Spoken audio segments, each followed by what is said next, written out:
Sa mapagpalang araw sa ating lahat mga kapatid. Ako muli si Adrian Bernanes ng Batch 3 at ito ang aking daily devotion. At ngayong araw ay pag-uusapan natin ay kung ramdam mo pa ba si Lord or immanent. At ang Bible verse natin ngayong araw ay Acts chapter 17 verse 27 to 28. Sinasabi sa ating scripture ngayong araw ay that they should seek the Lord if haply they might feel after Him and find Him, though He be not far from every one of us, for in Him we live and move and have our being. Mga kapatid, ramdam pa ba natin si Lord? Sobrang dami na nangyayari sa ating paligid, sa ating buhay. Minsan ay nahirapan na tayo maramdaman ang kanyang presensya. Pero ang totoo mga kapatid ay hindi siya malaya sa atin. Immanent ang Diyos. Ibig sabihin nito, ang Diyos ay malapit. Hindi siya detached, hindi siya nanonood lamang mula sa malayo. Kasama natin siya kahit saan tayo magpunta, sa ating buhay at sa ating puso. Ang ibig sabihin naman ng immanence ay yung active na presence ni God sa bawat parte ng universe, lalo na sa buhay nating mga tao. Hindi lang siya basta creator, kundi kasama natin siya sa bawat hakbang ng journey natin sa buhay.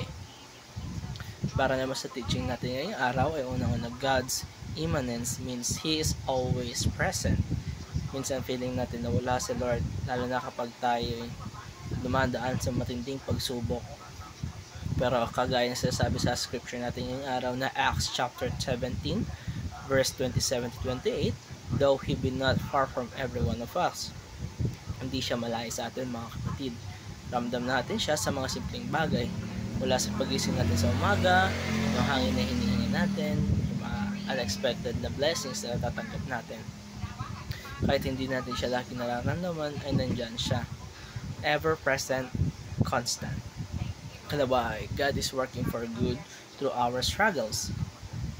Na kahit yung pain at sufferings na ating nararanasan ngayon ay ginagamit ni Lord para sa better future or mga better plan niya sa atin.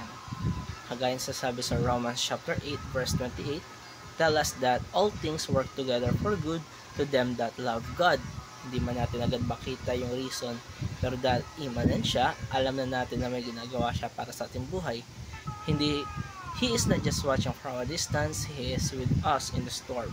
Sumasabay siya sa ating pag-iyak, ating mga pinagdadaanan, sa bigat na ating nararamdaman. Siya ay nasa tabi natin palagi habang lumalaban tayo sa ating buhay. Ikatlo, God invites us to live in communion with Him. Hindi lang gusto ni Lord na maramdaman natin siya, gusto niya ay makasama tayo.